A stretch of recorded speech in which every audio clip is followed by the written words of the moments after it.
নমস্কার এবং এই দেশের সবচেয়ে সুন্দর জায়গাগুলির একটিতে আপনাকে স্বাগতম। এটা বিহারের দক্ষিণ মধ্যাঞ্চলের বোধগয়া। আমরা এখন এই সুন্দর দৃশ্যে মেট্টা বুদ্ধারাম মন্দিরে আছি। আর আমরা বিহার জুড়ে ঘুরে সব সময় রাজনীতি নিয়ে কথা বলছি। তাই এই নিরপেক্ষ অপক্ষপাতহীন পরিবেশে থাকা সত্যি আনন্দের। আমাদের সাথে যোগ দেওয়ার জন্য ধন্যবাদ। আজ আমরা বিহার নির্বাচন এবং 2024 লোকসভা নির্বাচনের অল ইন্ডিয়া ফাইনাল ফলাফলের মধ্যে সম্পর্ক দেখতে চাই। আমরা পাটনা থেকে বোধগয়া পর্যন্ত বিহার জুড়ে কয়েকদিন ভ্রমণ করেছি। শত শত ভোটারের সাথে, পুরুষ এবং মহিলা, তরুণ এবং বৃদ্ধ সাথে কথা বলেছি। এবং এটা এমন একটি মোহনীয় নির্বাচন যেখানে আপনি দেখবেন বিহারের সাধারণ ভোটার খুবই সুশিক্ষিত, বিশ্লেষণধর্মী এবং সম্ভবত এই দেশের অন্যান্য রাজ্যের চেয়েও বেশি। প্রথমে বিহারের রাজনৈতিক সীমানা বোঝা গুরুত্বপূর্ণ। বিহারের উত্তরাঞ্চলের ভোটাররা স্পষ্টভাবে বিজেপি বা এনডিএকে সমর্থন করে, অন্যদিকে দক্ষিণাঞ্চলের ভোজপুর এবং মগধ অঞ্চলের ভোটাররা ইউপিএ বা আইএনডিআই একে সমর্থন করে। উত্তর পূর্বাঞ্চলে মুসলিম ভোটারদের উচ্চ শতাংশ এবং এই অঞ্চল আইএনডিআই এর দিকে ঝুঁকে আছে। গত লোকসভা নির্বাচনে 2019 সালে এনডিএ ঝড় তুলেছিল, তাই এনডিএ 2024 সালেও 2019 এর মতো ফলাফল আশা করছে। অন্যদিকে লোকসভা নির্বাচনের পরে 2020 সালের রাজ্য বিধানসভা নির্বাচনে এনডিএ বেশ খারাপভাবে পিছিয়ে পড়ে। যদি আপনি বিধানসভার ফলাফলগুলি লোকসভা আসনে রূপান্তরিত করেন, এনডিএ 3-9 থেকে নেমে 2-1 এসে পৌঁছে 4-0টি আসনের মধ্যে, অন্যদিকে ইউপিএ 1 থেকে বেড়ে 1-9 আসনে চলে যায়। রাজ্য বিধানসভা নির্বাচনগুলি প্রায় পরবর্তী লোকসভা নির্বাচনে কে জিতবে তার ভালো পূর্বাভাস দেয়। গত 2-0 বছরের বিধানসভা নির্বাচন দেখলে 8-0 সময়ে যে দল বিধানসভা নির্বাচন জিতেছে তারা ওই রাজ্যের পরবর্তী লোকসভা নির্বাচনও জিতেছে। কিন্তু বিধানসভা নির্বাচনগুলি ভালো পূর্বাভাস দেয় যখন তারা লোকসভা নির্বাচনের কাছাকাছি হয়। বিহারের মতো 4 বছর আগে নয়। তাই এটা আইএনডিআই এ জোটের জন্য একটা চিন্তার বিষয়। বিধানসভা নির্বাচনগুলি পূর্বাভাসের দিক নির্দেশ করে কিনা আমাদের ভ্রমণে আমরা দেখেছি যে এই নির্বাচন সম্পূর্ণ একপেশে হবে না।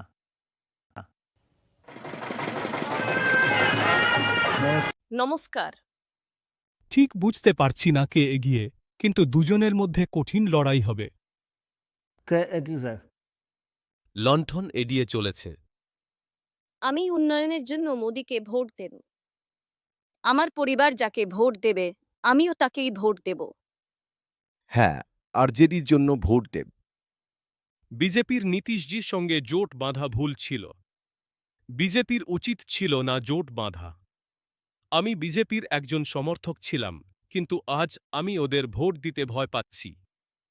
এই নির্বাচনে তেজস্বী এগিয়ে থাকবেন। প্রধানমন্ত্রী কিছু বিষয় সরবরাহ করেন। রেশন কার্ড থাকা গরিবদের রেশন পাওয়া উচিত। সব ঠিক আছে। আমি ওদের দুজনের উপরেই চটে আছি। দুজনেই মিথ্যে কথা বলে। নীতিশজি তো পাল্টু কাকা, কখনো এদিকে তো কখনো ওদিকে। আর ওই অন্যজন প্রচুর প্রতিশ্রুতি দেয়, কিন্তু শেষ পর্যন্ত হাতে কিছুই পাই না। নীতিশ কুমারের ভাবনাটা সত্যিই ভালো, কিন্তু সে এদিক ওদিক পাল্টাতে থাকে। ওকে কি বলে ডাকা হয়? পাল্টুরাম। আমার ইচ্ছে যে উন্নয়ন করবে সে নির্বাচনে জিতুক। এই নির্বাচনে কে এগিয়ে? মোদি সরকার। মোদি সরকার এগিয়ে? হ্যাঁ। কেন? সে ভালো। সে খুব ভালো। মোদিজি যুব সমাজের জন্য কিছুই করেননি, তাই ভোট চাওয়ার অধিকার তার নেই। এই অঞ্চলে এবং সমগ্র বিহারে কার ঢেউ চলছে? এখানে লালুর ঢেউ। যারই সরকার হোক না কেন, কেউ মুদ্রাস্ফীতি নিয়ন্ত্রণ করতে পারবে না। এই নির্বাচনে কোন দল এগিয়ে? জিতন রাম মাঝি। কড়াই এগিয়ে আছে। মোদি থাকলে সম্ভব, না থাকলে অসম্ভব। এনডিএ জোট এগিয়ে আছে। আইএনডিআই এ জোটের ভোট নেই। কেউ যখন উন্নয়ন এবং সংবিধানের কথা বলে, তখন তারা রাম মন্দির, ধর্মের কথা বলে। এখানে আরজেডি জোট এগিয়ে আছে। তোমার মনে হয় কে এগিয়ে আছে? লণ্ঠন এড়িয়ে চলেছে। মোদি দেশে অনেক পরিবর্তন এনেছেন, তাই উনি এগিয়ে আছেন। ভোটটা আমার, তাই আমি আমার পছন্দের প্রতিযোগীকেই ভোট দেব। এখান থেকে রাহুল গান্ধী নেতৃত্ব দিচ্ছেন। তুমি কি ভোট দেবে? অবশ্যই আমি ভোট দেব। আমি কেন ভোট দেব না? এই সুযোগ তো আমরা ৫ বছর পর পর পাই। তাই কাউকে না কাউকে আমি ভোট দেবই। তো দোরাব, আমরা অনেক লোকের সাথে দেখা করলাম এবং সবাই ঠিক বিজেপি বা মোদি বলছিল না। একটু বৈচিত্র্য ছিল। হ্যাঁ, তুমি বললে যেমন আমরা এমন এক এলাকায় আছি যেটা পুরোপুরি ইন্দের কবজায় নেই। এখানে আফা বা INDA কিছু শক্তি আছে। তাই ফলে আমরা ভিন্ন মতামতের মানুষজনের সাথে দেখা করেছি। আর বিহারীরা রাজনীতিতে খুবই ভালো। তাই অনেক উত্তপ্ত আলোচনা হয়েছে। তোমার অনেক তীব্র আলোচনা হয়েছে, তাই না? তুমি ওদেরকে একদিকে ভোট দেবার জন্য রাজি করাতে চেষ্টা করছিলে, বাজ। হ্যাঁ, আমি সবসময় চেষ্টা করি মানুষকে আমার মনের মতো অনুসরণ করাতে, কিন্তু না, দোরাবের কথা ধরে প্রথম দফায় যে ৪টি আসন যাচ্ছে তার মধ্যে ৩টি আসনে বিধানসভার নির্বাচনে ইউপিএ বা INDA জিতেছিল। যদি সব বিধানসভার ফল যোগ কর, শুধুমাত্র একটি আসনে বিজেপি জিতেছিল। তাই এটা INDA এর জন্য খুবই শক্তিশালী এলাকা। আবারও এনডিএর সবচেয়ে বড় সম্পদ হল নরেন্দ্র মোদীর জনপ্রিয়তা। নির্বাচনে মোদী প্রভাব অনেক গুরুত্বপূর্ণ। বিধানসভার নির্বাচনে, যেখানে মোদী ফ্যাক্টর অত্যন্ত প্রধান নয়, বিজেপি গড়ে ৩৪% ভোট পায়।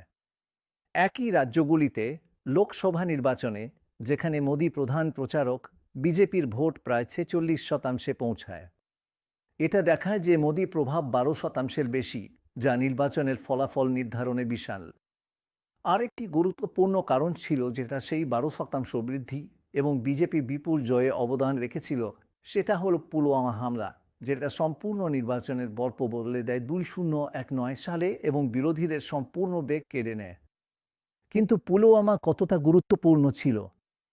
যদি আমরা আসন এবং ভোট থেকে সরে এসে বিজেপির জয়ের শতাংশ সম্ভাবনা অনুসরণ করি, তা অবাক করা।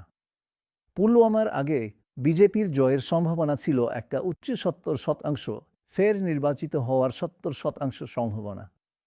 কিন্তু পুলওয়ামার পরে সেই ৭০% প্রায় ৯০%-এ উঠে গেছে। জয়ের সম্ভাবনায় অসাধারণ ১৯%-এর উন্নতি। মনে রাখবেন, এগুলো ভোটের শতাংশ নয়, জয়ের শতাংশ সম্ভাবনা। আমাদের বিশ্লেষণ অনুযায়ী একজন অনুমান করতে পারেন যে খাঁটি মোদী প্রভাব ছিল বিজেপির জয়ের সম্ভাবনা প্রায় ২০% উন্নতি করা, এবং পুলওয়ামা প্রভাব আরেক ২০%, বিজেপির জয়ের সম্ভাবনাকে ৯০%-এ নিয়ে যাওয়া। তাহলে দোরাব, এবার যদিও পুলওয়ামা নেই, আছে অযোধ্যা। তুমি কি মনে করো যে অযোধ্যার নির্বাচনে প্রভাব পুলওয়ামার মতোই হবে? অযোধ্যা আর পুলওয়ামার ২ বড় পার্থক্য আছে। পুলওয়ামা নির্বাচনের ঠিক আগে ঘটেছিল। এটা যেন একটা নয় এক। তাই উপকারটা সাথে সাথে এসেছে। জাতীয় সংকটে সরকারের পাশে মানুষ জড়ো হয়। রাম মন্দিরের বিষয়টা অনেক দিন ধরে চলছিল। এটা জানুয়ারিতে খুলেছিল। তাই প্রভাব থাকতে পারে, কিন্তু সেই চমকপ্রদ জোরালো প্রভাব নয় যেটা এক গুলির মতো। বাজ, তুমি যখন লোকেদের সঙ্গে কথা বললে, অযোধ্যা কি প্রধান প্রেরণা ছিল তোমার মতে, নাকি তেমন না? মানুষ অযোধ্যা প্রসঙ্গ তুলেছে, কিন্তু দোরাবের সাথে আমি একমত। এটা সেরকম একটা চালিকা শক্তি না। তবে প্রধানমন্ত্রীর ভাষণ আর মানুষের প্রচারের ধরন দেখলে, ধর্মের ব্যাপার, রাম মন্দির নিয়ে কথা বলা আর রাম নবমীর কথা শুনলে বোঝা যায়। বিহারের রাজনীতিতে এখন একটা বড় পরিবর্তন চলছে। পুরনো প্রহরীদের থেকে সরে নতুন তরুণ নেতাদের দিকে, যেমন তেজস্বী যাদব, চিরাগ পাসওয়ান এবং সম্রাট চৌধুরী, বিজেপির উপমুখ্যমন্ত্রী। আমরা প্রত্যেকের সাথে কথা বলেছি, একজন অন্যজনের থেকে বেশি আকর্ষণীয়। কিন্তু প্রথমে, পুরনো প্রহরীরা আর কেন তেমন প্রাসঙ্গিক নেই? দুঃখের বিষয়, প্রথমে জনপ্রিয় নেতা রামবিলাস পাসওয়ান মারা গেছেন। নীতিশ কুমার, যাকে আমরা দেখেছি এবং একটি স্থানীয় জেডিইউ অফিসে সাক্ষাৎ করেছি, বেশ দুর্বল দেখাচ্ছিলেন। এবং তারপর লালুর কথা, যিনি খুবই গুরুতর অসুস্থ। কিন্তু পুরনো প্রহরীদের মধ্যে অবশ্যই আছেন মি মোদি, যার ভাষণ দেখিয়ে দেয় তার বক্তৃতা এখনও যেমন আকর্ষণীয় এবং প্রবল, তেমনি তার বক্তব্য এখনও যেমন আক্রমণাত্মক। बिहार में जंगल राज का सबसे बड़ा चेहरा आरजेडी है। भ्रष्टाचार में बिहार में भ्रष्टाचार का दूसरा नाम आरजेडी। बिहार की बर्बादी की सबसे बड़ी गुनहगार चारा घोटाले के नाम पर वोट मांगने वाले, क्योंकि उस पर तो अदालत से चारा चोरी की है, गरीबों को लूटा है, अदालत ने मोहर लगा दी है भाई। साथियों, आरजेडी ने बिहार को केवल 2 ही चीजें दी है। एक जंगल राज, दूसरा भ्रष्टाचार। इन्हीं का दौर था जब बिहार में अपहरण और फिरौती एक उद्योग बन गया था।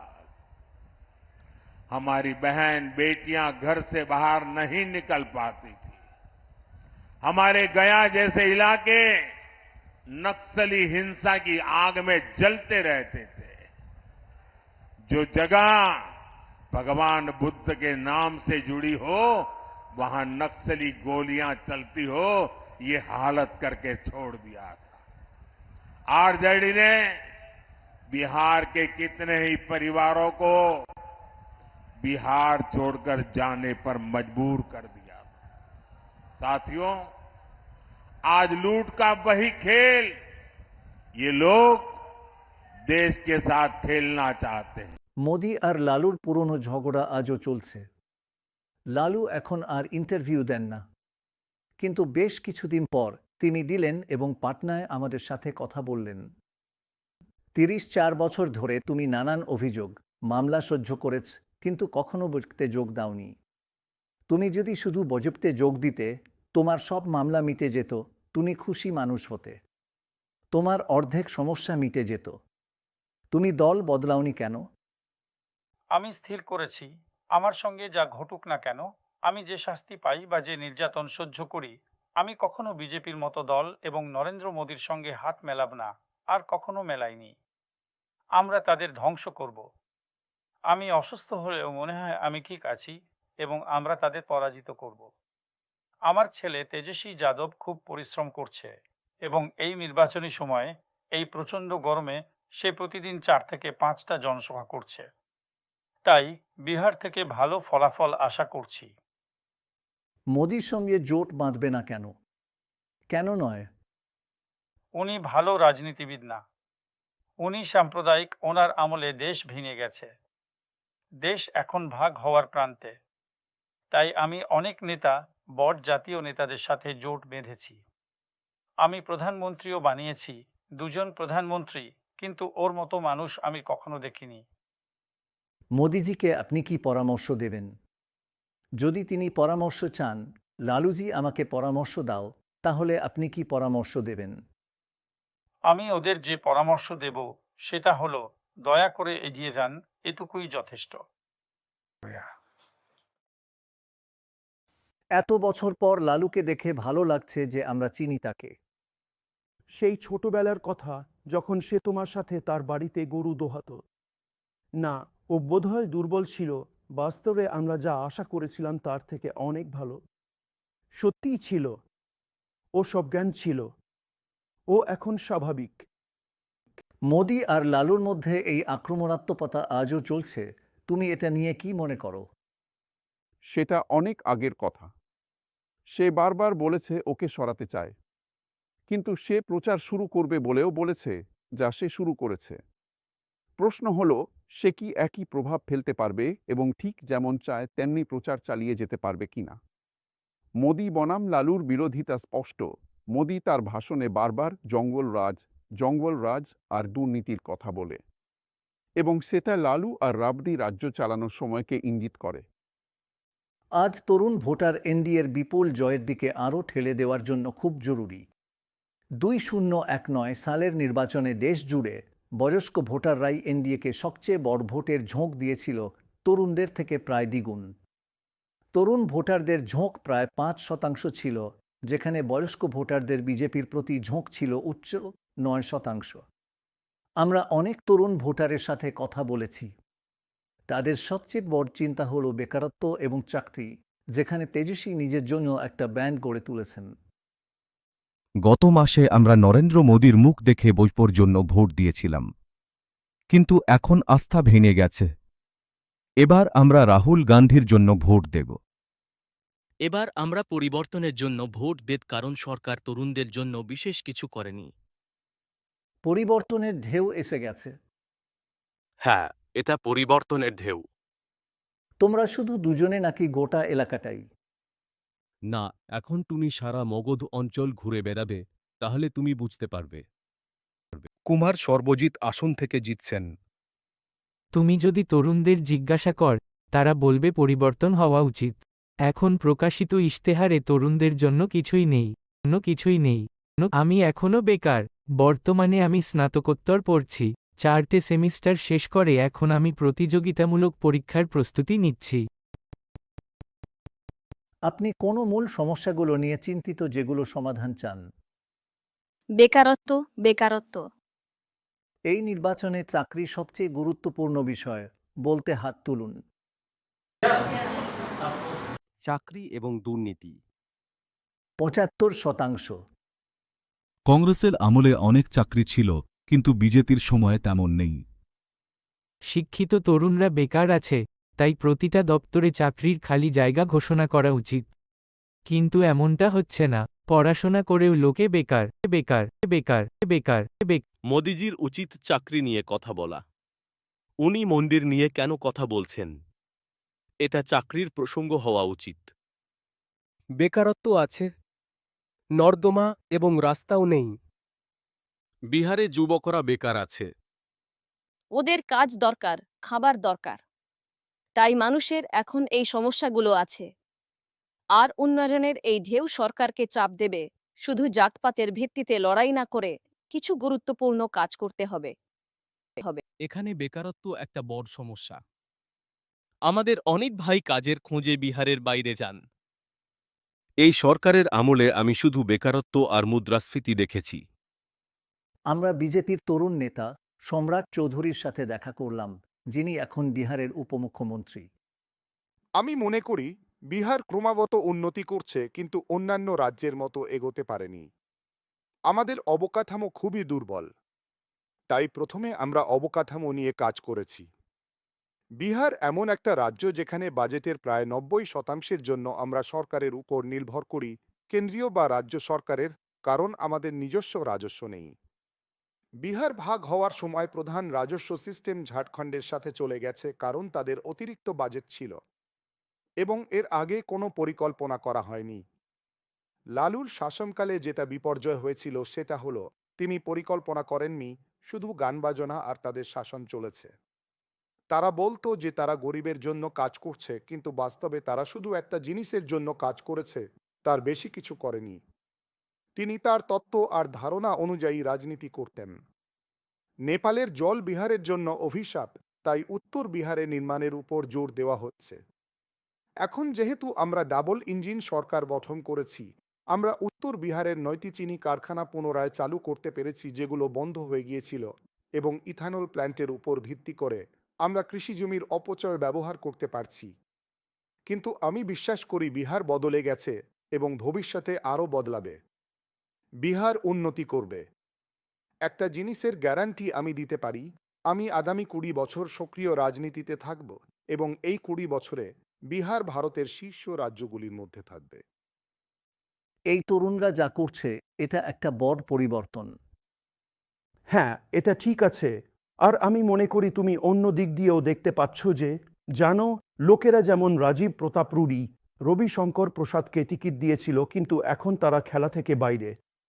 যারা ২০ বছর ধরে সংসদে রাজনীতি করছে, মোদিজি ধীরে ধীরে তাদেরকে বাইরে সরিয়ে দিচ্ছেন। তাই তুমি দেখতে পাচ্ছ তিনটে দলই ৪০ বা ৫০-এর দশকের লোকদের উপস্থাপন করছে। তাহলে এটা একটা তরুণের লড়াই, যেমন আগের দিনে হতো রামবিলাস পাসওয়ান, নীতিশ কুমার আর লালুর সময়ে। এই তরুণরা ভোটারের সাথে একটা সংযোগ রাখে, কারণ বিহারের ভোটারদের একটা বড় অংশ তরুণ। হ্যাঁ, আসলে আমরা যখন তেজস্বীর জনসভায় গেছিলাম গতবার এবং এবারও, জনতা তাকে সত্যিই পছন্দ করে তার দিকে আকৃষ্ট হয়। হেলিকপ্টার থেকে নামার সময় তারা তার পিছনে দৌড়ায়। সমর্থনটা যেন স্পষ্ট, এবং সে এখন দলের মুখ হয়ে উঠতে পেরেছে। আমি মনে করি আসল কথা হলো তারা সবাই সাল ২৫-এর বিধানসভার জন্য তৈরি হচ্ছে, যেখানে এই তিনজন হবে দলের মুখ। বিহারের এই নির্বাচনে একটি বড় প্রভাবক হল মহিলাদের ভোট। বিহারে মহিলাদের ভোট দেওয়ার হার পুরুষদের থেকে অনেক বেশি।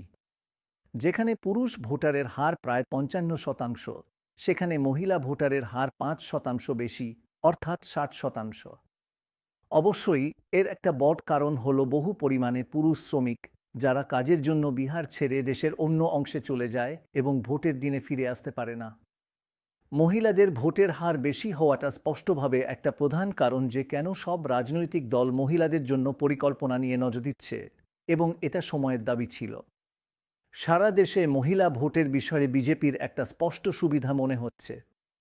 লোকসভা নির্বাচনে পুরুষদের মধ্যে বিজেপির দিকে মাত্র 2% ঝোঁক ছিল, কিন্তু মহিলা ভোটারদের মধ্যে এটা দ্বিগুণেরও বেশি, 5% বেড়ে। আমরা বিহারের অনেক মহিলার সাথে কথা বলেছি তাদের মতামত জানতে, এবং এই নির্বাচনে তাদের জন্য কি কি বিষয় গুরুত্বপূর্ণ। আগে বিহারের অবস্থা এমন ছিল যে আমরা বাড়ির বাইরে পা রাখতে পারতাম না। এখন গত ১০ বছরে এত কাজ হয়েছে যে আমরা বাড়ি থেকে বেরোতে পারি, নিজেদের প্রতিনিধিত্ব করতে পারি। এখন গ্রামগুলোতে পানি আর বিদ্যুৎ আছে, রাস্তাও বানানো হয়েছে। আমি বিহারে নিরাপদ বোধ করি। এখন বিহারের অবস্থা অনেক ভালো। এখন মহিলারা রাতেও বাইরে যেতে পারেন এবং আমরা গুন্ডাদের ভয় পাই না। আগের চেয়ে এখন আমি বেশি ভালো বোধ করছি আলো আর রাস্তা তৈরির জন্য। আমি দেখেছি উন্নয়ন হয়েছে, মেয়েরা পড়তে বাইরে যাচ্ছে, স্কুলগুলো পুনর্জীবিত হচ্ছে। আমি মনে করি আরও বেশি মহিলাদের নেতৃত্ব দেওয়া উচিত এবং নিজেদের প্রতিনিধিত্ব করা উচিত। আমি মনে করি গত ৩-৪ বছরে এটা অনেক উন্নতি করেছে। সবকিছু ভালো, স্কুল এবং ভালো শিক্ষা থাকা উচিত। মহিলারা বেশি প্রতিনিধিত্ব পেল, আশা করি ভবিষ্যতেও এমনি হবে। আমাদের ভালো ডাক্তার দরকার, আর ভালো ডাক্তারের জন্য দরকার আরও ভালো শিক্ষা ব্যবস্থা। এখানে আরও সুযোগ তৈরি করা উচিত। অন্যান্য রাজ্যের লোকেরা নিজেদের স্টার্টআপ গড়ে তোলে, কিন্তু বিহারের মানুষ এটা করতে চায় না। তারা সরকারি চাকরি পছন্দ করে। এখন বিহারের অবস্থা অনেক ভালো। স্বাধীনভাবে স্বাধীন। এই নির্বাচনে কোন দল এগিয়ে আছে? আমি জানি না। কিন্তু তুমি কি ভোট দেবে? হ্যাঁ, আমি ভোট দেব। তুমি নিজের বুঝে ভোট দেবে, নাকি তোমার স্বামী যা বলবে তাই করবে? না, আমি আমার নিজের মতো অনুযায়ী ভোট দিই। তুমি যদি জিজ্ঞেস কর আমি কাকে ভোট দেব, তাহলে সেটাও বলে দেব। আমাদের বলুন। মোদিকে যে সমর্থন করবে আমি তার জন্য ভোট দেব। তুমি মোদিকে ভোট দেবে? অবশ্যই। কেন? কিন্তু মোদি কেন? জাতীয় স্বার্থের বিষয়ে মোদি সবচেয়ে ভালো। দোরাব, আমরা চারিদিকে ঘুরে তুমি অনেক মহিলা ভোটারদের জেরা করলে, এবং ওরা বেশ আক্রমণাত্মক। ওরা বলে আমরা স্বাধীনভাবে ভোট দিই, আমাদের স্বামী কি বলে তাতে আমাদের কিছু এসে যায় না। কিন্তু তুমি কি মনে কর ওরা পুরুষদের থেকে একটু বেশি বিজেপির দিকে ঝুঁকছে? না বলা মুশকিল। আমি মনে করি এটা একটা যুক্তিসঙ্গত ধারণা, কিন্তু জানো, কৌশলের দিক থেকে বোঝকে কুর্নিশ করতেই হবে। আগে একটা বনিয়া দল ছিল, তারপর একটা অবৈধ দল, অজাত আবক দল হয়ে উঠল। ওরা জিতিয়ে নিল। তারপর বুঝল এখানে বড় ভোট ব্যাংক আছে, আর সবাই ভাবল যে মহিলাদের ভোট ব্যাংক। এবং তুমি জানো এটা বলে যে প্রথম মানুষজন মহিলাদের সরাসরি জিনিস দেওয়া শুরু করেছিল, সে চুলা হোক বা তাদের অ্যাকাউন্টে সরাসরি টাকা। তারা এটা বুঝেছে এবং কিছু করেছে। তাই আমি মনে করি তারা এতে উপকৃত হচ্ছে। আমরা সবাই কথা বলি যে ওদের কাছে গ্যাস, জল আছে। আমার মানে এই আশেপাশের গ্রামগুলোতেও পাইপের জল এসে গেছে, যেটা মানে গ্রামের মহিলাদের আর মাথায় জল করে বাড়ি নিয়ে আসতে হচ্ছে না। আর রেশনের কথা বলুন, রেশনের ব্যাপারটা বড় ফ্যাক্টর। নীতিশ মেয়েদের জন্য ফ্রি সাইকেল দিয়ে একভাবে নারীদের দিকে সরাসরি তাকানো শুরু করলেন। এটা বড় প্রভাব ফেলল। কিন্তু ব্যাপার হলো, রেশন তেলে তারা বলে মোদি দিয়েছেন, আর দুর্নীতি হলে বলে ওটা মোদির দোষ নয়, স্থানীয় সমস্যা। আমাদের রেশন কার্ড হয়নি, আমি জানি না সেটা কি। কিছু জিনিস আছে আর কিছু নেই। কিছু গ্রামে অর্ধেক লোকের কাগজপত্র ঠিক হয়ে গেছে, বাকিদের এখনো হয়নি। কেন? অর্ধেকটা মানুষের জন্য পরিষ্কার, অর্ধেকটা নয়। ওকে। এখানে অনেক দুর্নীতি আছে। অনেক প্রতারণা। আমাদের কাগজপত্র ঠিক হয়নি, তাই পাচ্ছি না। বাড়ির জন্য কি লাগে? একটা কলোনি পাস আর ওয়ার্ডের লোককে টাকা দিতে হবে, তাহলেই ক্লিয়ার হবে, না হলে আটকে দেবে। এটা দুর্নীতি।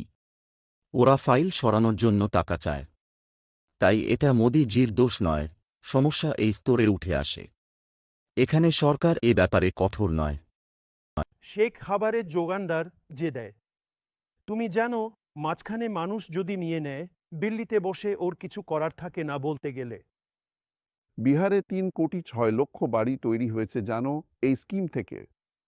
আমি ভাবছি, জানো, গ্রামে গ্রামে যখন জিজ্ঞেস করি ঋণ আসছে কিনা, সবাই বলে হ্যাঁ আর টাকাও পাচ্ছে, কিন্তু তারা এটাও বলে যে একটা নির্দিষ্ট অংশ ফেরত দিতে হচ্ছে। বিজেপির জন্য বড় চিন্তার বিষয় হলো কংগ্রেস দল নয়। কংগ্রেস আসলে ধীরে ধীরে মিলিয়ে যাচ্ছে, এবং এটা কিছুকাল ধরেই হচ্ছে। বিজেপির জন্য বড় চিন্তা হলো দেশজুড়ে আঞ্চলিক দলগুলির উত্থান। একই প্রবণতা বিহারেও দেখা যাচ্ছে। ভারতে ফেডারালিজমের দিকে যে প্রবণতা, তা লোকসভা এবং বিধানসভা উভয় স্তরে দেখা যাচ্ছে। শুধু আঞ্চলিক দলগুলির বৃদ্ধি এবং রাষ্ট্রীয় দলগুলির পতন দেখুন বিধানসভা স্তরে। এটা আশ্চর্যজনক। রাষ্ট্রীয় এবং আঞ্চলিক দলগুলির ভাগ্যে একটা স্পষ্ট, তীক্ষ্ণ পরিবর্তন দেখা গেছে। রাষ্ট্রীয় দলগুলি খুব দ্রুত পতন হয়েছে, অন্যদিকে আঞ্চলিক দলগুলি ততটাই উত্থান হয়েছে। এবং এটা লোকসভা স্তরেও সত্যি, তবে 1952 সালের প্রথম নির্বাচন থেকে একটা টুইস্ট সহ। বিজেপির উত্থানটা দেখুন। এটা ধীরে ধীরে একটা গুরুত্বপূর্ণ রাষ্ট্রীয় দল হয়ে উঠেছে, একই সঙ্গে কংগ্রেসের ভয়ানক পতন হয়েছে। এটা আরেকটা রাষ্ট্রীয় দল এবং এটা নেমে গেছে। 1952 সাল থেকে এক রাষ্ট্রীয় দলের উত্থান অন্য রাষ্ট্রীয় দলের পতনের কারণে হয়েছে, আঞ্চলিক দলগুলির সমর্থনে কোনো পতনের কারণে নয়। আসলে আঞ্চলিক দলগুলি ধীরে ধীরে বেড়ে উঠেছে।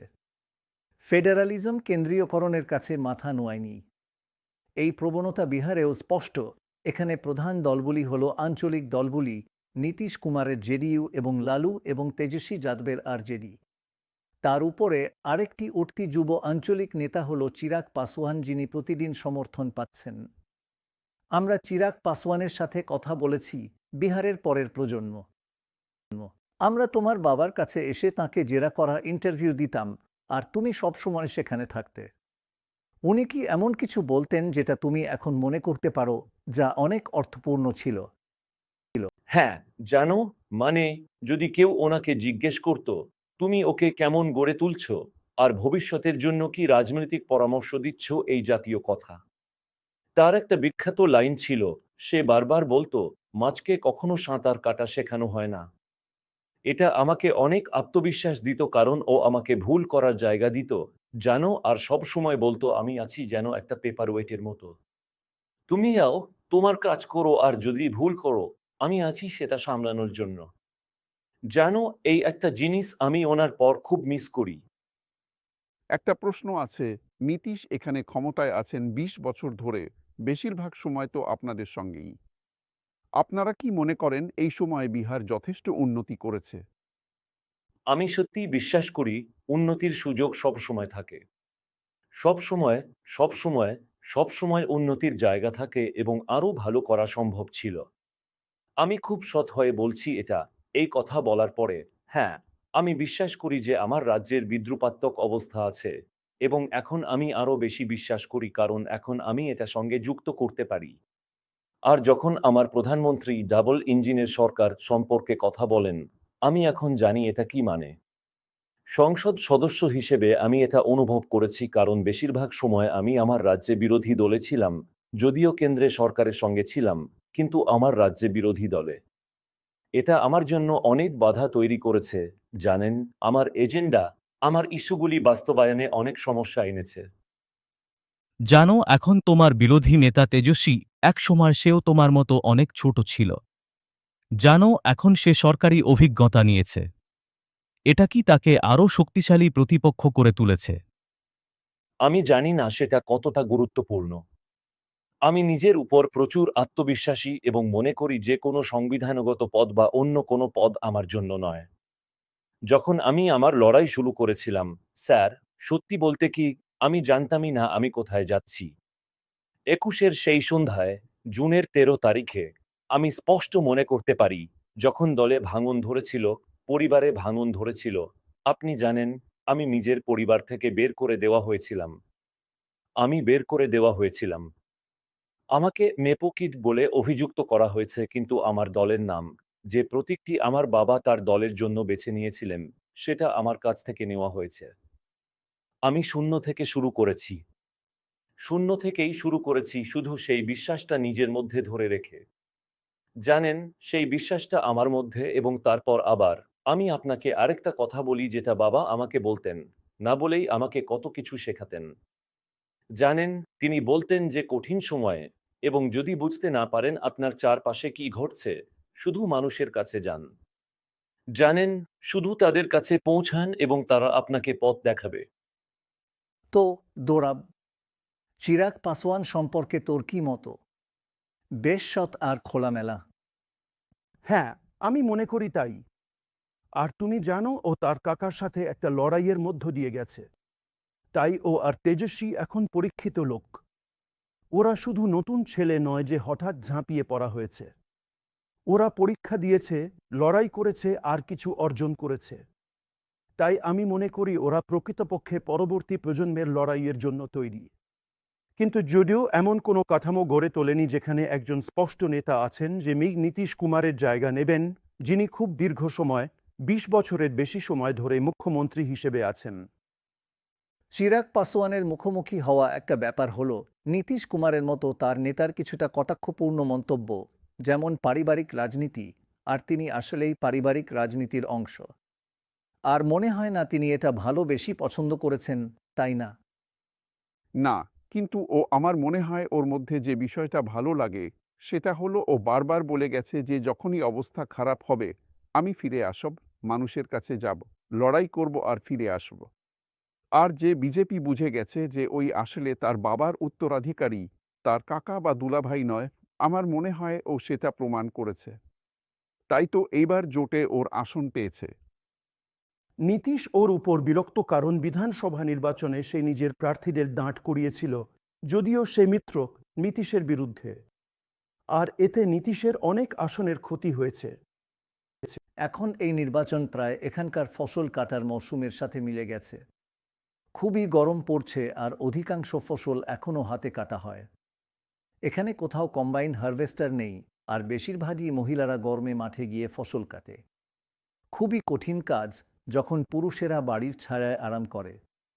তবে সত্যি বলতে আমরা কিছু পুরুষকেও দেখেছি যারা ফসল কাটা শুরু করেছে। খুব কম।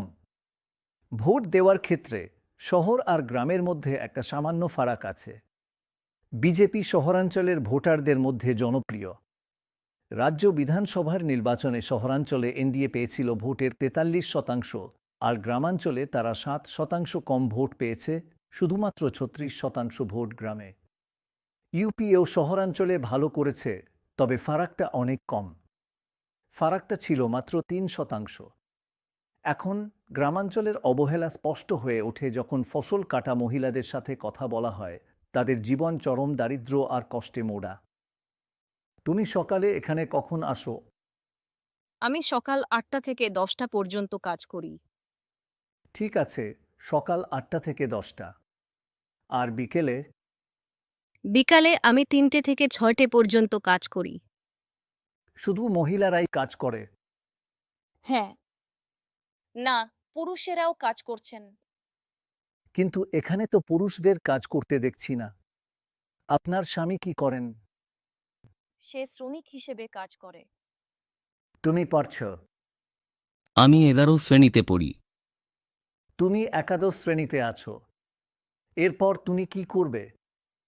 আমি করতে চাই। ও কিভাবে পারবে? আমরা ওর স্বপ্ন পূরণ করব কি করে? আমাদের কাছে তো টাকা নেই। তাহলে আমরা এটা কি করে করব? বেশিরভাগ সময় মহিলারাই কাজ করে, পুরুষেরা ততটা কাজ করে না। মহিলারা বেশি কাজ করে। কেন এমন?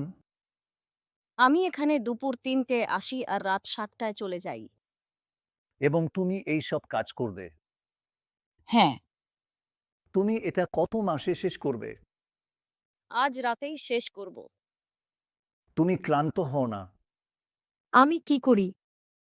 খাবারের জন্য আমাকে একটা খামারে শ্রমিকের কাজ করতে হয়। তুমি ক্লান্ত হও? কি ক্লান্তি, সারাদিন কাজ করি। তোমার কাজের সময় কখন?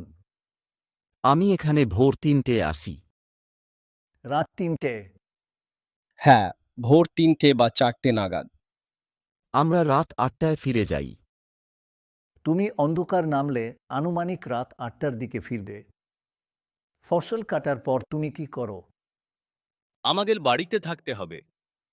আপনি আর কোনো কাজ করেন? আমি যদি কাজ পাই তবে অবশ্যই কাজ করি। কি ধরনের কাজ? দৈনিক মজুরি শ্রমিক। এটা থেকে তুমি কত আয় করো? আমরা কি গম আর চালের অংশ পাই? তুমি এসব শেষ করলে? তাহলে আমি ২০ কিলোগ্রাম নেব। আমরা কাজ না করলে খাবার কোথায় পাব? আমরা ৪ ভাই বোন। শুধু আমি না, ওরাও পড়াশোনা করবে। আমরা খুব গরিব। শীঘ্রই আমাদের চাষের জায়গা থাকবে না। বিল্ডিং তৈরি হচ্ছে আর তারপর আমরা গম ইত্যাদি ফসল ফলাতে পারবো না। এক প্যাকেট সারের দাম ৪০০ টাকা। তার উপর আগে আমরা পেতাম ৫০ কেজি, এখন পড়েছে ৪৫ কেজি। চাষি হয়ে লাভটা কোথায়? আমি একজন শ্রমিক, কৃষক কমজোর। আমার কাছে এই জমি ছাড়া আর কিছু নেই। আমাকে রোজগার করে খাবার জোগাড় করতে হয়। তুমি কি নিজেকে চাষি হিসেবে নিবন্ধন করাওনি? আমি ফর্মটা পূরণ করেছিলাম, কিন্তু সেটা ক্লিয়ার হয়নি। কি ব্যাপার বুঝতে পারছি না এবং কোথায় গেলে এটা ঠিক করা যাবে। আমরা এখানে কাজ ছেড়ে অফিসে অফিসে ঘুরলে কি খাব? ঠিক আছে, মোদিজি ভালো কাজ করেছেন। কথা বলতে ভালো লাগলো। তুমি দেখেছ মানুষগুলো, মহিলারা ওই প্রচণ্ড রোদে কাজ করছে, আর তারা শুধুই ভাত চাষি, যা কাটে তার একটা অংশ পায়। তারপর সেখানে কোনো চাকরির সুযোগ নেই, আয়ের উপায়ও নেই। ঠিক বলেছেন। আর মনে রাখবেন, অনেকের স্বামী শহরে থাকেন, যারা মাঝে মাঝে, বিশেষ করে ফসল কাটার সময়, ফিরে আসতে পারেন। সবাই একসাথে ফিরে আসতে পারে না। তাই কিছু মানুষ পাঞ্জাবে ফসল কাটার জন্য যায়। এখান থেকে পাঞ্জাবে অভিবাসন হচ্ছে। তাই বলতে গেলে মহিলাদের উপর বেশ কঠিন সময় পড়ে। সত্যিই তাই।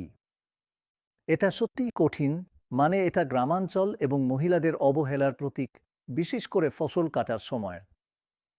হ্যাঁ, আসলে যখন পুরুষরা মাঠে থাকত, তখনও কাটার কাজটা মহিলারাই করত। ওই পুরুষরা শুধু জিনিসটা কুড়াত, আর যদি মেশিন থাকত শ্রেড করার জন্য, সেটা পুরুষরাই ব্যবহার করত। আর ওরা তদারকি করছিল, যা মানুষের করা উচিত। একদমই না। আমি মনে করি বজ্জা বলছে, তা হলো এটা শুধু গ্রামীণ এলাকাগুলোকে উপেক্ষা করা নয়, মহিলাদেরও বিশেষ করে উপেক্ষা করা, বিশেষ করে ফসল কাটার সময় এটা খুব স্পষ্ট এবং দুঃখজনক। তৃতীয় যুগ নেতা যার সাথে আমরা কথা বলেছিলাম সে হলো তেজস্বী যাদব, লালুর ছেলে, কিন্তু স্পষ্টতই তার নিজের রাজনৈতিক পরিচিতি গড়ে তুলছে। বিশেষ করে দক্ষিণ বিহারে তাকে নীতিশ এবং মোদির প্রধান প্রতিপক্ষ হিসেবে দেখা হচ্ছে, যেহেতু উপমুখ্যমন্ত্রী থাকাকালীন চাকরির ক্ষেত্রে তিনি অনেক কিছু সাধন করেছেন। যে চাকরি, ভবিষ্যৎ, মুদ্রাস্ফীতি, দুর্নীতি নিয়ে কথা বলবে, সে নির্বাচনে এগিয়ে থাকবে। ওয়াজিদ বেকারত্ব দূর করবে, কারণ ওরা 5 মাসে 17 লাখ চাকরি দিয়েছে। লালু প্রসাদের ছেলে তেজস্বী যাদব, যে নীতিশ কুমারের সমর্থনে ক্ষমতায় এসেছে, মনে হয় সে শুধু নির্বাচনের জন্যই চাকরি দিয়েছে, প্রায় 2 লাখ বা তার বেশি। সবাই চাকরি চায়। নির্বাচনের আগে সবাই চাকরির কথা বলে, কিন্তু নির্বাচনের পরে কিছুই হয় না। এটা শুধু ভোট পাওয়ার একটা ইস্যু। চাকরি দেওয়ায় কে বেশি ভালো, এনডিএ না আইএনডিআইএ? আমি বিহারের কথা বলছি। ভারত। ভারত তোমাকে চাকরি দেওয়ার দিকে ভালো। বেকারত্ব অনেক বেড়ে গেছে। সবকিছুতেই খুব কম শূন্যপদ আছে। মানুষ পড়াশোনা করছে, কিন্তু শিক্ষিত হয়েও চাকরি পাচ্ছে না। এটা একটা বড় সমস্যা। চাকরির জন্য তেজস্বী যাদব ভালো। চাকরিগুলো কম না বেশি? চাকরিগুলো কোথায়? তেজস্বী চাকরি দিলেন, কিন্তু তারপর থেকে সরকার বদলে গেছে। সব উল্টে যাচ্ছে। তেজস্বী যাদব যখন উপমুখ্যমন্ত্রী ছিলেন, তখন ভালো কাজ করেছিলেন আর যুবকদের চাকরি দিয়েছিলেন। এবং এবার চাকরির জন্য যুবকরা ওনার পক্ষে ভোট দেবে। আমি যাই আর মানুষজনের কাছে জিজ্ঞেস করি, দারিদ্র্য দূর হয়েছে কি? মূল্যবৃদ্ধি বেড়েছে না কমেছে? তোমরা চাকরি পেয়েছ? অভিবাসন থেমেছে কি না? মোদিজি কৃষকদের আয় দ্বিগুণ করার প্রতিশ্রুতি দিয়েছিলেন 2-2 এর মধ্যে। সবার জন্য পাকা বাড়ি তৈরি করা। এখন মানুষ বুঝতে শুরু করেছে। তাই আমাদের কর্তব্য তাদের বোঝানো যে এগুলোরই আসল সমস্যা। আমরা নেতা এবং মানুষকে বোঝানো আমাদের দায়িত্ব। কিন্তু বিজেপি খুব চালাকি করে খেলছে। তারা আসল সমস্যায় কথা বলবে না। তারা ইস্যু ঘুরিয়ে দিতে চায়। আমি মনে করি জেডিইউ এর আর কোনো ভবিষ্যৎ নেই। দলটির জেডিইউ থেকে মানুষ হয় বিজেপি অথবা আরজেডিতে যোগ দেবে। তাদের কোনো ভবিষ্যৎ নেই। এবং আমি মনে করি আমরা আমাদের পারফরম্যান্স দিয়েছি। নির্বাচনে যা প্রতিশ্রুতি দিয়েছিলাম যে আমি মুখ্যমন্ত্রী হলে 10 লক্ষ মানুষকে চাকরি দেব। এবং সেই সময় নীতিশজি বলতেন টাকা কোথা থেকে আনবে? তোমার বাবার কাছ থেকে টাকা পাবে। এটা অসম্ভব। কিন্তু আমি যখন উপমুখ্যমন্ত্রী হয়েছিলাম, সেই শর্ত ছিল। মানুষ আমাকে জিজ্ঞেস করবে, মিডিয়া আমাকে জিজ্ঞেস করবে। এখন আমি সরকারে আছি, আমি কি বলবো? তাই তোমরা দেখেছ যে স্বাধীনতা দিবসে উনি ঘোষণা করেছেন যে আমরা 10 লক্ষ সরকারি চাকরি এবং 10 লক্ষ কর্মসংস্থান দেব। এই ধারণাটা কার? মানুষকে কে প্রতিশ্রুতি দিয়েছিল? এবং 17 মাসের মধ্যে আমরা 5 লক্ষ মানুষকে সরকারি চাকরি দিয়েছি। নরেন্দ্র মোদিজি হয়তো এত চাকরি দেননি, অন্য কোনো রাজ্য সরকারও না। তাই আমরা অনেক কিছু শিখেছি এবং এবারও আজ আমরা একটি ইশতেহারও প্রকাশ করেছি এবং আমরা প্রতিশ্রুতি দিয়েছি যে আমরা যুবকদের 1 কোটি কর্মসংস্থান দেব। কিন্তু উপমুখ্যমন্ত্রী হিসেবে তিনি চাকরির ক্ষেত্রে সত্যিই কিছু কাজ করেছিলেন। দেখুন, অন্য দলগুলো বলে এটা সরকারের নীতি আর সে নিজের বানিয়ে নেয়। আসলে এটা সরকারের নীতি, কিন্তু ধারণাটা ও পেয়েছে। কিন্তু সরকারি নীতিগুলো বছরের পর বছর ধরে আছে, মূল কথা হলো সেগুলো কার্যকর করা। হ্যাঁ, উনি বাস্তবায়ন করেছেন, এর জন্য কৃতিত্বও নিয়েছেন। আসলে বিজেপি নেতা বলেছেন যে দেখুন, সবই আমাদের নীতি, কিন্তু উনি লোকটা যে এটা পেয়েছেন এবং এটাকে নিজের সাথে জুড়ে দিয়েছেন। তাই মানুষ বলে উনি লোকটা যে আমাদের কাজ দিয়েছেন। আমি তোমায় জিজ্ঞেস করতে চাইছি, উনি শুধু জননেতা নন, উনার প্রশাসনিক দক্ষতাও আছে। আর তুমি কি দেখেছ যে ভোটাররা এই ব্যাপারে বেশ কথা বলছিল? আমি মনে করি তারা এই বিষয়ে কথা বলেছে যে ও চাকরি দিয়েছে। কিন্তু আমার মনে হয় অন্য একটা ব্যাপার যেটা ও করেছে সেটা হলো দলের ভিত্তিকে প্রশস্ত করা। শুধু মুসলমান যাদবদের বাদ দিয়ে অন্য জাতিকে টিকিট দেওয়া, যেখানে লালু শুধু এই জাতিগুলোর উপরেই জোর দিত। বিহার নির্বাচন নিয়ে একটা ক্লিচি কথা হলো, অন্য যে কোনো ইস্যু ভুলে যান, সবকিছু শেষ পর্যন্ত জাতপাতের উপরেই নির্ভর করে। অনেকের ধারণা যে জাতিভিত্তিক ভোট শতভাগ একদিকে যায় অথবা অন্যদিকে, পুরোপুরি একরূপতা। এখানে কিছু তথ্য আছে যা দেখায় গত লোকসভা নির্বাচনে ভিন্ন জাতির মানুষ কিভাবে ভোট দিয়েছে। বিজেপি এবং এনডিএকে ভোট দেওয়া জাতিগুলি হল উচ্চবর্ণ ব্রাহ্মণ, রাজপুত এবং ভূমিহার। তারা বিজেপির জন্য 70% ভোট দিয়েছে। ওবিসির বিজেপি সমর্থন ছিল 69%। প্রায় একই রকম এবং অতি পিছিয়ে পড়া জাতি বিজেপির জন্য আরও কম 59% ভোট দিয়েছে। তাই তাদের এত বড় জয় হওয়ার কোনো আশ্চর্য নেই। অন্যদিকে যাদবদের 58% ইউপিএর জন্য ভোট দিয়েছে এবং মুসলিমদের 43% ইউপিএর জন্য ভোট দিয়েছে।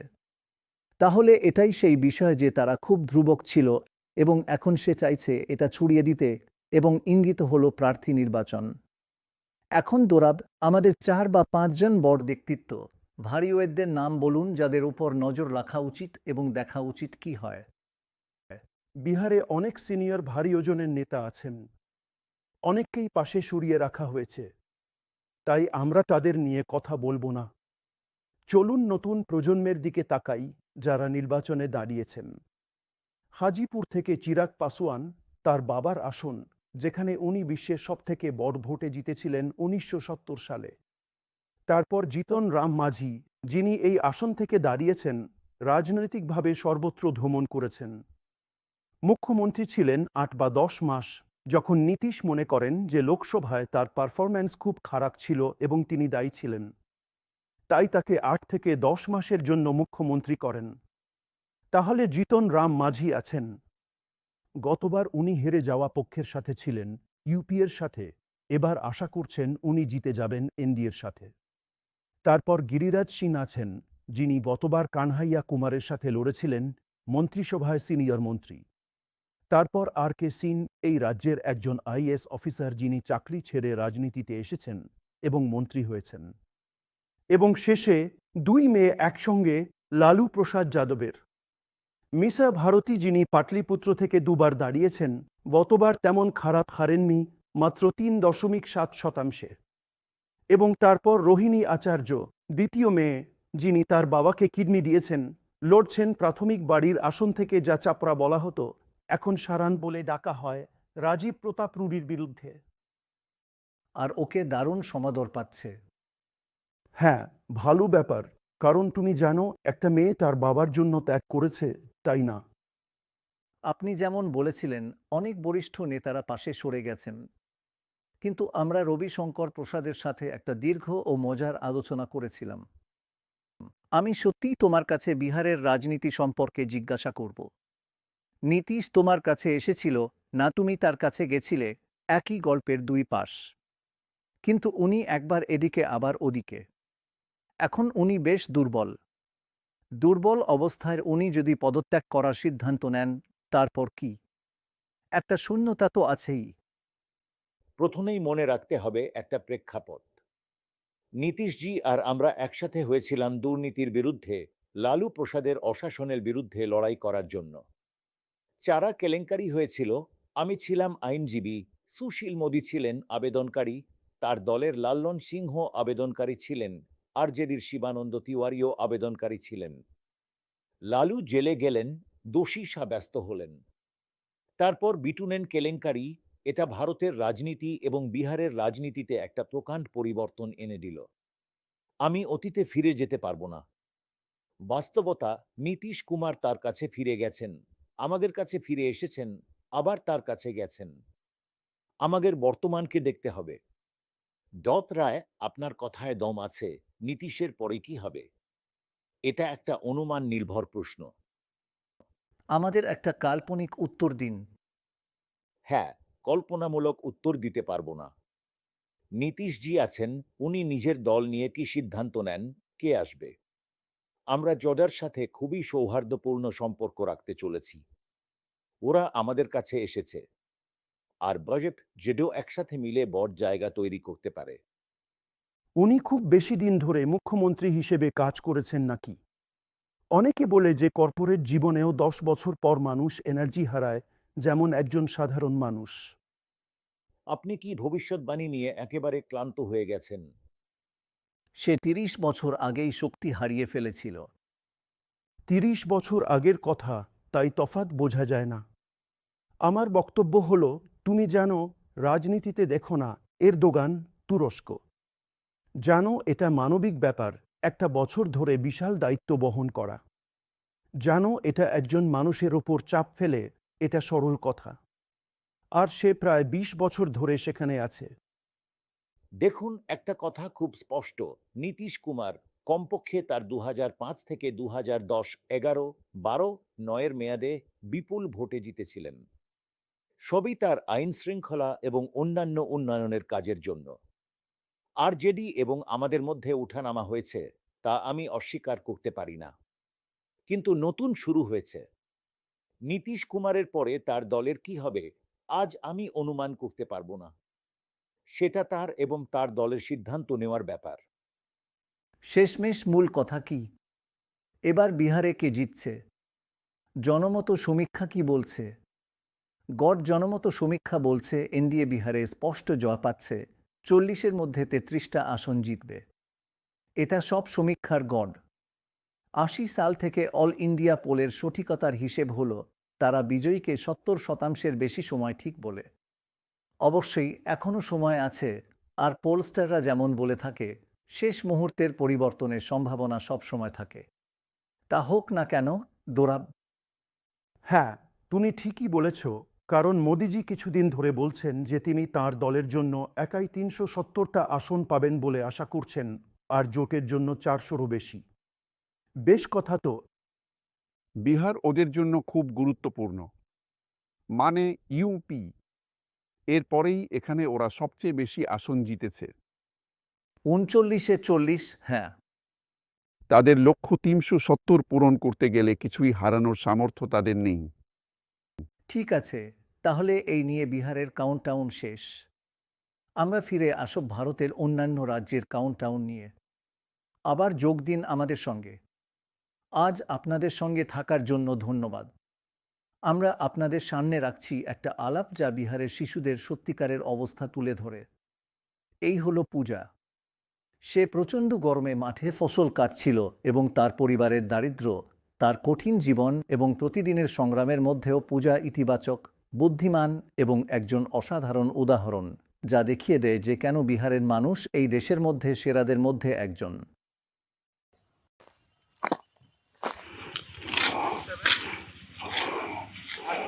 তুমি গোটা ভারতে খাবার জোগাও। হ্যাঁ। খুব ভালো। তুমিও কি কাজ করছো? হ্যাঁ। আর তুমি কাজ করছো না? হ্যাঁ, আমিও কাজ করছিলাম। তুমি কাজ করছিলে। ও আমার মা, ও আমার ভাই আর ও আমার ভাইপো। আমার বাবা একজন মেষপালক এবং বাইরে থাকেন। সে কতদূর যায়? সে পাটনা পর্যন্ত যায়। সত্যি? সে হেঁটে চলে আর রাতে যে গ্রামে থাকে সেখানেই ঘুমায়। সারা বছর? হ্যাঁ। সে কতবার ফিরে আসে? সে ওখানে ৬ মাস আর এখানে ৬ মাস থাকে আর ভেড়া চড়ায়। তারপর সে এখানে ফিরে আসে এবং রাতে বাড়িতে থাকে, আবার দিনের বেলায় ভেড়া চড়ায়। তুমি স্কুলে গেছিলে? হ্যাঁ, আমি এই বছর ১০ম শ্রেণীর পরীক্ষা দিয়েছি। বুঝেছি। তাই তো তুমি এত বুদ্ধিমান। খুব ভালো। এই বছর আমি ১১তম শ্রেণীতে ভর্তি হতে হবে। বুঝেছি। তারপর তুমি কি করবে? আমি পড়াশোনা করব। কিন্তু তারপর আমাদের পড়াশোনা ছাড়তে হবে, কারণ পড়ার জন্য আমাদের কাছে টাকা নেই। এটা কঠিন। এটা খুব কঠিন, কারণ আমরা ৪ ভাই বোন। ৪ ভাই বোন। কতজন ভাই আর কতজন বোন? ২ ভাই আর ২ বোন। এরা দুজন আমার ভাই। আর এক বোন বাড়িতে। সে ছোট। সে কি তোমায় বিরক্ত করে? না, ও করে না।